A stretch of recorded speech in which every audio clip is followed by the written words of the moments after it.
What's up YouTube, it's Duke here from Sportsgamerz.com. Today I'm going to be showing you guys how to beat the quarters run commit defense. This defense became very popular towards the end of last year in Madden 13 and it carried over this year. You see this a lot in the competitive Madden scene. So naturally a lot of people have asked me, how I beat this. So we're going to be going over some general concepts that you can really use to beat this defense. How to whatever playbook you use. We're going to look at the run game with motion, play action, screens, and 5 receiver route patterns. So, a lot of people like this defense because they figure it stops the run pretty well. And I mean, it does, but, one thing is with counters from shotgun formations, the use of motion to the counter side, I definitely feel like you can run the ball effectively on these, run commit defenses. You see there, I mean, I'm able to get about 7-8 yards before a defender was even near me. I believe we had about like 45, and I'm making first contact. Yeah, I'm getting about 5 to 6 yards and falling forward for another 1 to 2. So I mean, that's a good run. I mean, we'll take that all day long. A lot of people, once they see this quarters run commit, they get intimidated and don't think they can really pound the ball from shotgun. But when you use motion, you actually can. I mean, there'll definitely be plays like that where, I mean, I got hit like right around the line of scrimmage and only got about, I broke the tackle and got about 4 or 5 yards out of it. But, I mean, when you do use this type of motion, definitely can consistently get to the edge and get some nice plays like I have here. Okay, so that was, using motion in the run game. And my personal opinion is I think counters are the best type of shotgun run against this defense also. Next, we're going to look at screen plays. We could be talking about bubble screens or just a straight up receiver screen like here from the trio offset.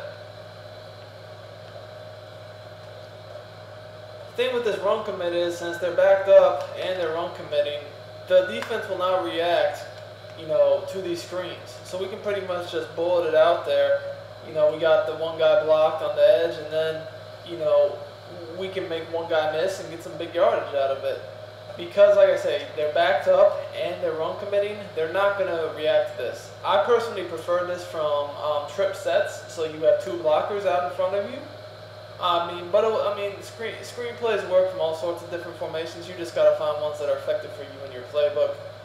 You can even use receiver screens and turn them into running back screens against this little run commit scheme people use. I'm going to find an example right here for y'all.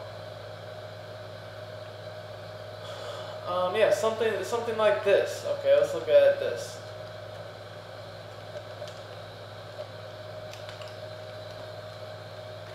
Make sure we run committing there. Alright, you see I've turned this receiver screen to a running back screen simply by flaring the running back out. And I catch the ball, if I can make one guy miss, I can get some good yardage right there. Not the greatest in the world, I only got 2 or 3, maybe 4 yards. But, it's an option. I personally do prefer the receiver screens though. The receiver screens just to me are much more effective against the run commit. I think they got better blocking. That's just my personal opinion. Again, here is just a receiver screen from a trips formation, just hiking the ball, getting it out there, and trying to make as many people miss as possible. I mean, you're not always going to be able to get huge yardage out of it, but I consistently get nice plays like this. Maybe you get tackled for 3, 4, 5 yards once in a while, but then next time you could break it for a big run. So between the runs and the screens, that definitely will back people off from run committing. I also like play action passes because that kind of draws in the run commit a little bit. So a good example, look at this PAD post play. This is a nice little play action. All right. See here.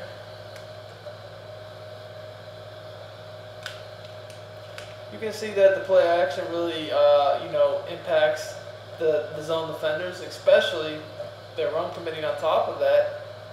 That play action though gives you another second for your players to come open. And right here, I mean, the deep post is open, wide open. And then also, I have this wheel route attacking the sidelines and not a streak, but the concept here, and then also a drag. The concept here is just to use the play action to even give yourself some more, room to work with. And it doesn't even have to be a specific route combination. Just play action in general is very effective. Like here's another one I could use. PA fork.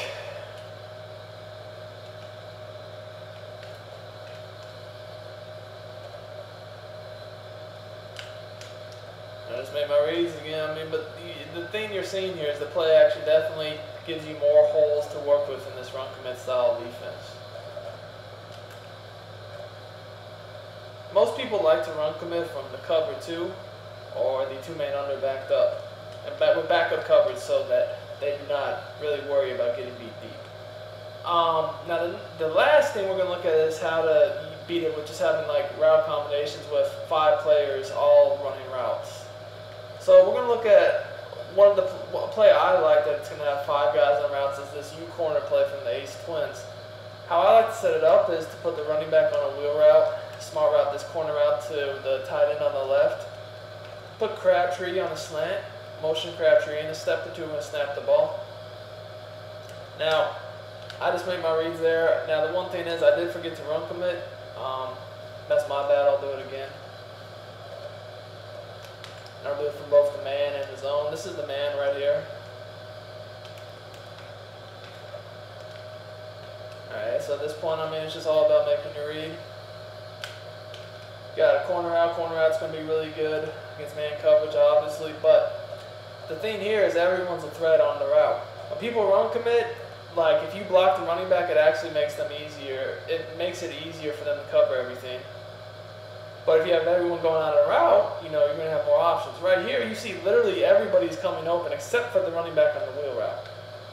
You have the slant over the middle, the in route coming behind the slant, and then you have the corner out on the sidelines, and then you have the corner post deeper down the middle to the tight end. So you're going to find someone open regardless because of this 5-man progression we got going on. Everyone out on the route. Now here's going to be the zone version. Same setup I used the previous play. I'm just going to make my read here. And as you see, what's important here is that while against man coverage, the running back wheel route may not, be open right away. It plays a big part in helping, flood our zones so that some other players come open on against the zone coverage. So here, you see the running back has drawn the flat coverage, and once the receiver on the slant crosses the middle, he's wide open. Now let's say that they try to cover him. Well then, guess what? We have the tight end coming behind him, so it's a high-low progression. Then also, we have the tight end on the sideline in the corner out.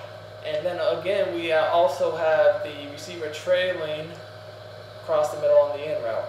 So you can see by using a progression like this, where we have 5 people out on routes, really attacking the whole field at different levels, that the run commit is really nothing to be scared of.